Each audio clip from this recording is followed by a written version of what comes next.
सुमित वर्मा जी, आपका रुख करते हुए रिया चक्रवर्ती को अब सीबीआई जांच से भी कोई ऐतराज नहीं है, जैसा कि खबरें सामने आ रही हैं, लेकिन वो चाहती हैं कि मामले की जांच मुंबई में हो। पटना से, बिहार से किस बात का डर है उनको? बिल्कुल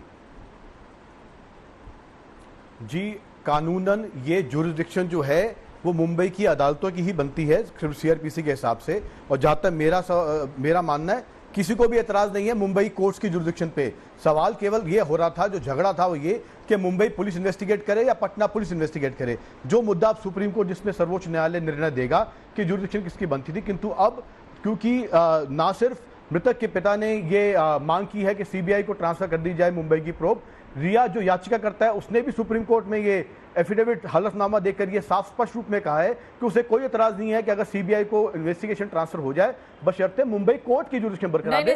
जिस मुद्दे पे मामला रिया को लेकर फंसा हुआ है ना, पहले वो खुद गृह मंत्री से गुहार लगाते हैं ट्विटर के जरिए 16 जुलाई को कि आप सीबीआई से जांच करवाइए। बाद में वो अपनी ही कई बातों से पलट जाती हैं, सीबीआई जांच पर उनको ऐतराज होने लगता है। फिर वो सुप्रीम कोर्ट में कहते हैं कि उनको जांच से कोई दिक्कत नहीं है, लेकिन मामले को मुंबई में ही ट्रांसफर रखा जाए। ये तमाम बातें क्यों? रिया चक्रवर्ती को भी ये चाहिए ना कि वो सामने आकर कहे जांच कहीं भी हो। किस बात का डर है रिया चक्रवर्ती को? क्यों उनको बिहार में अगर पूरे मामले की जांच होगी तो उनको किस बात का डर सता रहा है? जांच तो अगर सीबीआई करेगी वो बिहार का जांच का विषय नहीं रह गया। वो सत्ता कह रही है जो मुकदमा चलेगा वो मुंबई की अदालतों में चलेगा, जो एकदम परफेक्टली ओके है। यही तो सवाल है, क्यों? से भी पूछ सकते हैं जहां यहाँ पे देश में कहीं भी मुकदमा क्यों नहीं चले? देश में कहीं भी मुकदमा क्यों नहीं चले? कानून ये कहता है अगर ऑफेंस जहां पे ऑफेंस होता है केवल वहीं की कोर्ट्स की जुरिडिक्शन होती है। ये तय है सीआरपीसी में धारा 177, 178 और 169 के तहत। ये बात, इसमें कोई सवाल प्रश्न, कोई प्रश्न चिन्ह नहीं उठा सकता। कोर्ट में भी ये बहस नहीं हुई कि मुंबई कोर्ट की जुरिडिक्शन नहीं रहेगी। कोर्ट में केवल ये बहस हुई थी कि मुंबई पुलिस करेगी या सीबीआई करेगी या पटना पुलिस, जो बिहार का किसी भी तरह का कोई इन्वॉल्वमेंट नहीं होना चाहिए पूरे मामले में जांच से। राजीव रंजन जी, मैं आपको लेकर आना चाहूंगी। दरअसल बिहार को लेकर उनके मन में डर इस बात का है कि वहां पर निष्पक्ष जांच नहीं होगी, और जिस तरह के बयान भी जेडीयू के बड़े बड़े नेताओं की ओर से सामने आए हैं, उसको लेकर भी रिया चक्रवर्ती के मन में डर बैठा हुआ है, बिहार को लेकर, पटना को लेकर। राजीव रंजन जी, देखिए, सबसे पहले 45-40 दिन तक बिहार के किसी भी नेता ने इस सवाल पर मुखर होकर के अपनी बात नहीं रखी। मुंबई पुलिस की साख पर सबको भरोसा था और ये लगता था कि देर आएंगे लेकिन वो दुरुस्त आएंगे, एफआईआर वो दर्ज करेंगे और इस पर वो काम शुरू करेंगे। लेकिन जब इरादे बिल्कुल साफ हो गए कि अब मुंबई पुलिस इस मामले को ठंडे बस्ते में डाल देना चाहती है, और उनके पिता ने जब बिहार में मुख्यमंत्री नीतीश कुमार जी के समक्ष गुहार लगाई, तब राज्य के जनता दल यूनाइटेड या राज्य सरकार के मंत्रियों की ओर से बयान आया। पहली बात।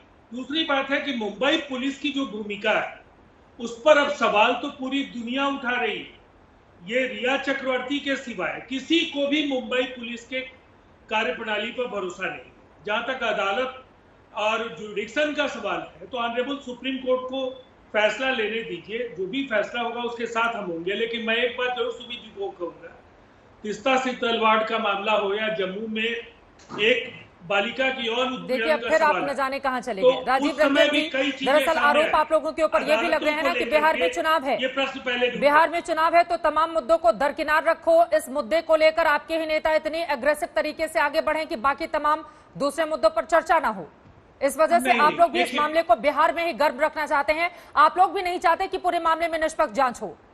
चित्रा जी, सबसे पहली बात तो यह है कि जब सुप्रीम कोर्ट के फैसले के बाद सीबीआई जांच करेगी तो मुझे लगता है इस तरह के आरोपों का कोई औचित्य नहीं है। पहले मुंबई पुलिस पर भरोसा नहीं है, ये तो पूरी दुनिया ने कहा। जो मुंबई पुलिस के कार्यप्रणाली को लेकर के सवाल खड़े हुए, कई पिछले तथ्य भी सामने उभर करके आए। ठीक है, दिशा सालियान से लेकर इसके पहले जिया खान और कई ऐसे सवाल आए जहां ये सोकॉल्ड स्कॉटलैंड यार्ड पूरी तरह से फेल दिखा। तो मुझे लगता है बिहार पुलिस पर सवाल खड़े करने का ये वक्त नहीं। पीके जैन साहब, शायद मुंबई पुलिस पूरे मामले की गंभीरता से जांच करती तो आज ये नौबत ही नहीं आती जिस तरह के आरोप लग रहे हैं।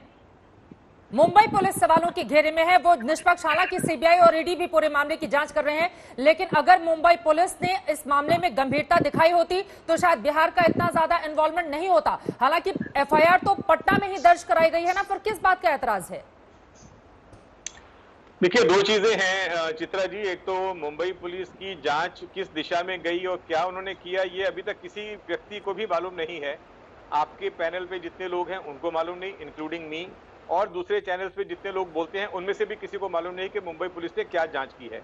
मुंबई पुलिस ने अपनी जांच की जो रिपोर्ट है वो सुप्रीम कोर्ट को सबमिट कर दी है। उसके बेसिस पे और बाकी सब लोगों की सुनने के बाद में सुप्रीम कोर्ट डिसाइड करेगा कि इसमें जांच किसे देनी चाहिए और उसकी जुरिस्डिक्शन क्या रहेगी। देखिए, सारा जो वाकया जो था वो सारा मुंबई में हुआ, तो कोई रीजन नहीं था कि बिहार पुलिस उसमें एफआईआर दाखिल करके उसकी जांच शुरू करती। एफआईआर दाखिल करते 0 नंबर से जैन साहब, सबसे पहले जांच को लेकर के आप राजीव जी आप बोल चुके, मेरे को बोलने दीजिए अभी। राजीव जी आप बोल चुके हैं, मुझे बोलने दीजिए। आप मुझे बोलने दीजिए अभी। आप बोल चुके ना, आपकी बात मैंने बड़े आराम से सुन ली। इसको आप क्रिटिकल मत करिए आप।